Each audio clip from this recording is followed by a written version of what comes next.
Hi, and welcome to my vlog series, Gay and Over 40. And in today's episode, we're gonna cover open relationships.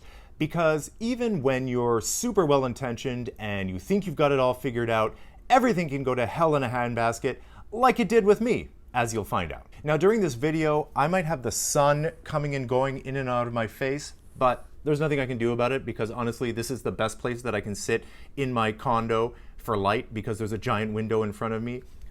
It's nice that it's a sunny day outside, but it's interfering with my lighting, so I apologize in advance. Hey, if you're gay and over 40, why not consider subscribing to this channel and giving me a thumbs up? Of course, why don't you listen to this video first and then decide for yourself. Okay, so open relationships. This is such a polarizing topic. I mean, really, there are the people that are just hardcore monogamists, or at least they say they are, or they think that's what they want. I mean, a lot of us are brought up in households or in religions where that's what you're supposed to do. You're supposed to fall in love with somebody and then just practice monogamy with that person for the rest of your life. Listen, to each their own. If you think that's going to work for you or has worked for you, kudos to you, go for it. But I'm a little bit more realistic because sex and infatuation, that whole thing that happens at the beginning of a relationship with the pheromones and the attraction to somebody, that's hot and that happens and that's real, but that doesn't last. Let's be honest. I've been in enough, I'm gay and over 40, and I've been in enough longer term relationships that I know that kind of infatuation does not last. Maybe a few months, 6 months, 1 year. Okay, great. That's awesome. But what happens after that? Hopefully, you've built a foundation of love, right? At this point, you've had all these experiences with them, you've shared some ups, some downs, you've shared some deep, dark secrets, some emotions, you've helped each other through some hard times, and you've really built a foundation for a great relationship based on love, respect, and trust. So realistically, what I'm saying is monogamous love? Yes, 100%. I subscribe to the idea of monogamous love, 100%. But me, personally, I do not believe in monogamous sex, even in a long-term relationship. It's not gonna happen, it's not realistic, and frankly, I'd rather put all my cards on the table at the beginning and say that from the beginning and find somebody who's on the same page as me so that we can be on the same page moving forward. So just so we're clear, monogamous love and a relationship, long-term relationship, finding that one person that you can spend the rest of your life with, yes, hell yes, absolutely. I'm all for that. This is what we all want. We all want to grow old with somebody. We all want to share our lives with somebody. 100%. So let's talk about open relationships because a lot of people are down on open relationships. And I understand why. They are fraught with peril. I mean, it's just pitfall after booby trap. I mean, it's hard work. Relationships are hard enough work anyway. And then if you want to throw this into the mix, I mean, there are 3 main things that you need to focus on in an open relationship to really at least give it any sort of chance of succeeding. And if you don't have all of these 3 things, then you can just forget about having an open relationship completely. Just never mind, just scrap it and try to be monogamous. In an open relationship, the number one thing you need is trust. You need to be able to trust this person because without any base of trust, you're not going to be able to move forward. Absolutely, if you open up your relationship, you're going to be jealous because you don't trust this person enough that they have your best interests at heart. And also, the fact of being safe. So if you're in a relationship, say you're in a long-term relationship, you're probably not using condoms. So if you have an open relationship, you need to trust that your partner has your best interests and your health in mind going forward with all of these, whatever liaisons are happening in whatever form and fashion that you guys have agreed upon. Which brings me to communication. Now, communication is extremely important in any relationship and any topic every other time for anything, let's be honest. And in this case, when we're talking about open relationships, communication is imperative. And it's hard to do and we suck at it. I think that I'm a good communicator, and oftentimes I find there's huge miscommunications. It's something that you constantly have to work on. It's not something that you just check. Oh, communication, yes, have that. Communication, and communication with different people happens differently. So how you're going to communicate with one person isn't the same as how you're going to communicate with somebody else. So you need to change the way that you communicate depending on who you're talking to. And the third and probably most important, well, they're all important, but this one is super important, is setting boundaries. So if you're going into an open relationship with your partner, you need to set very clear boundaries as to how this is going to work. And you can only set boundaries if you have good communication and trust. So they all build on each other, right? Boundaries, you need to be super clear about what can happen and what can't happen. Because even when you've set down all of your boundaries, stuff can still go horribly wrong. As I'm about to explain to you, that happened in my marriage. The thing with boundaries is you really need to think of like every single thing that could possibly happen, plus things that couldn't even dream of happening. Boundaries are like, can it happen in the shared home, in the shared space? Does it have to happen outside of the home? Can it only happen when somebody's on a business trip? Can there be repeats? Can there be phone number exchanges? Can there be communication via text? Is there talking? Is there kissing? You need to just lay it all out. Is it fun? No, it's not fun to do any of these things. But it's imperative that you sit down and you do these things. And it's hard to do. And that's why people don't do it. But if you just open up the relationship and you have like a couple loosey-goosey boundaries, like, okay, no repeats, and then you just go off and do your thing, well, guess what? Things are gonna F up, for sure. Because there's too many things that can go wrong, too many interpretations of what an open relationship is. And you need to be on exactly the same page as your partner. Because even when you think you're on the same page, guess what? There's still more room for interpretation. And everybody is going to try to find a loophole. So the bottom line is open relationships are tough, but guess what? So are monogamous ones. Because monogamy, you still need trust, you still need communication, and you still need boundaries with monogamy. So monogamy is not that much different. For me personally, monogamy also puts on that pressure of, hey, you have to behave this way, you can't do this. There's too many restrictions. If you tell somebody you can't do something, like, they're going to want to do it.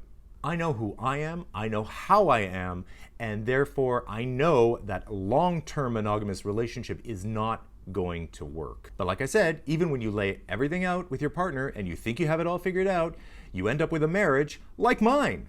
So here we go. So to illustrate my point that open relationships are difficult, I'm going to reveal something that happened in my personal life and in my marriage so that maybe we can all learn from this experience.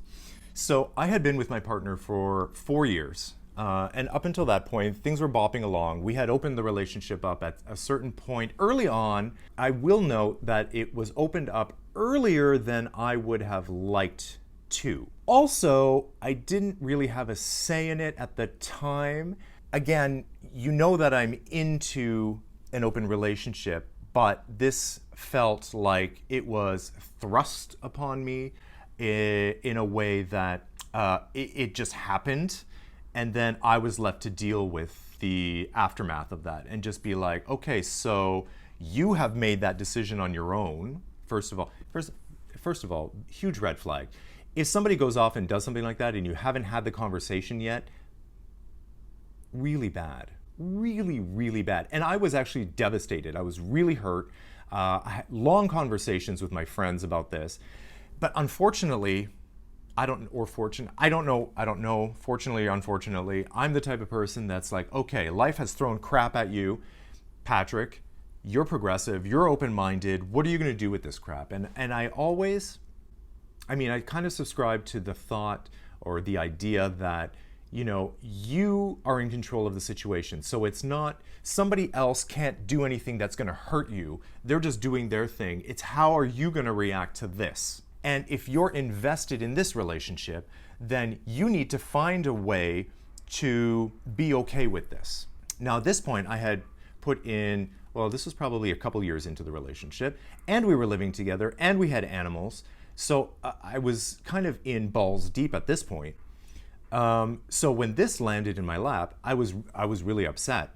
But I was kind of, instead of communicating, properly, I put it on myself to figure this out for myself. So eventually I came to a place where I was okay with it. We did have a discussion about it. We set some boundaries, but not that many, actually, looking back. And that's why I know that boundaries are super important and that you need to really lay them out. So we laid down some boundaries and then we just moved forward from there, because it's not that I wasn't on board with it. It was just put on me too soon in the relationship and sort of without a discussion, which again, huge no-no. And looking back, I would have handled completely differently. You live and learn, right?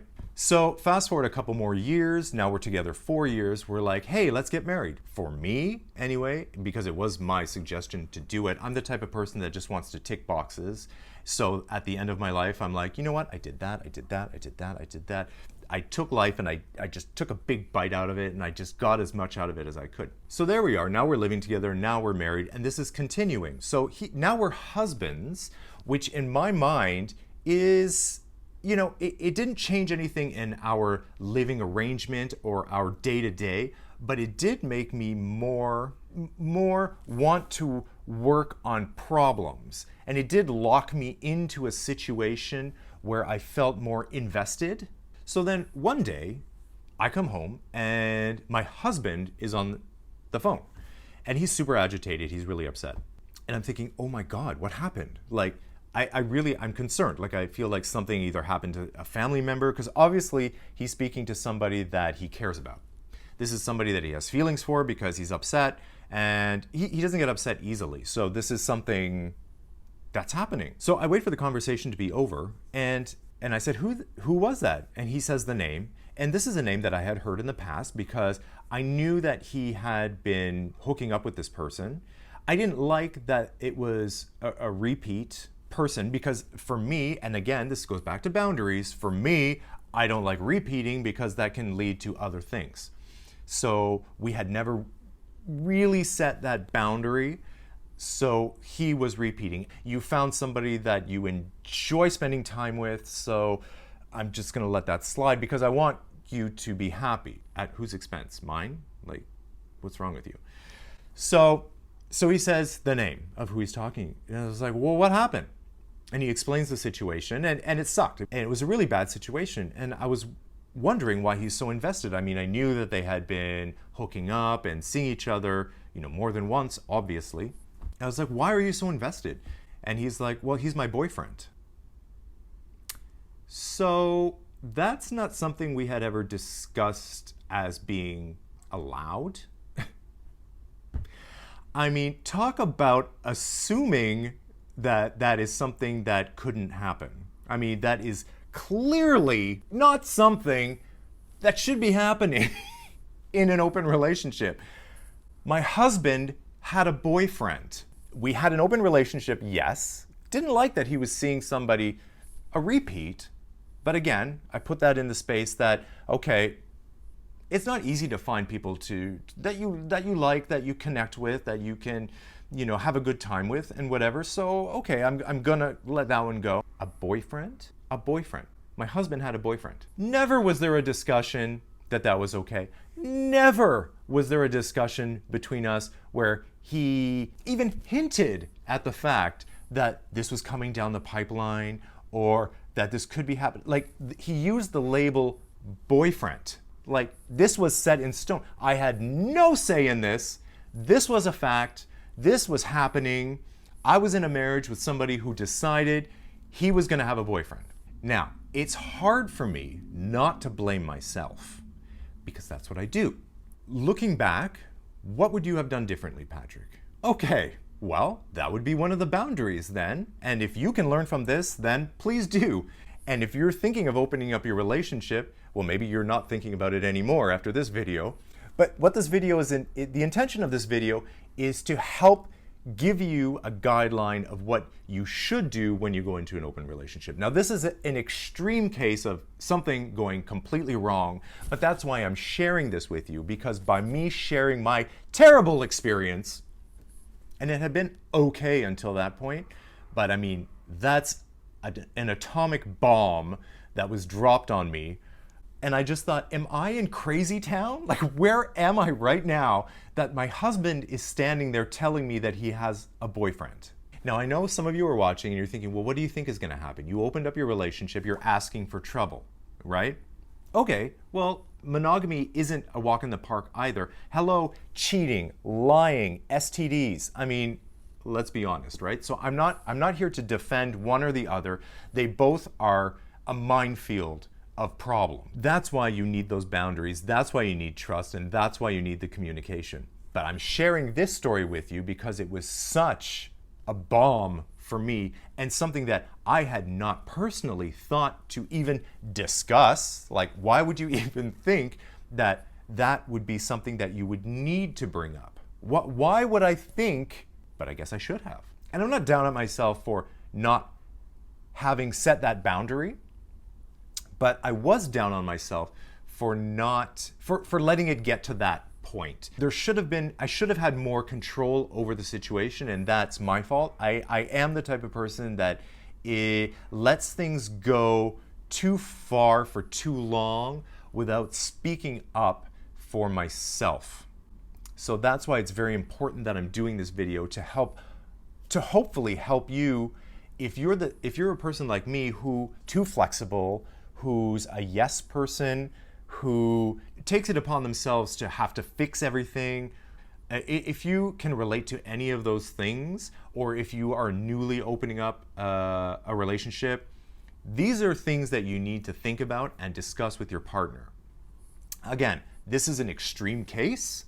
I mean, God, I hope your husband doesn't come home and just to tell you that he has a boyfriend. We all have our lines, we all have our limits. And when the lines and limits are crossed, you'll know it. And when they are, you'll take action. And that was one of the lines for me. That wasn't the straw that broke the camel's back at the end of the day for my relationship, but the divorce was not far around the corner after that situation happened. Enough was enough. There was nothing that I could say. At that point, things had gotten way too far, way out of hand. And so I hope that you can learn from my experience. Hopefully, you can take something out of this, because I still do believe in the possibility of having a healthy, open relationship that has trust, communication, and boundaries. I really, really do believe that that's something that you can achieve with your partner. You just need to have the right partner who's on the same page as you and who doesn't go out and get a boyfriend. Unless, of course, that's something that you both agree on, and then you have a polyamorous relationship and they bring them into the relationship. That wasn't my case. I didn't want my husband to have a boyfriend, and if you don't want your husband to have a boyfriend, that's probably something that you should lay out for him as well. Thank you for joining me. I hope this was helpful. If you like this video, give me a thumbs up, and make sure to subscribe, hit that bell to get notifications so you can always stay up to speed with gay and over 40. And I will see you in the next episode.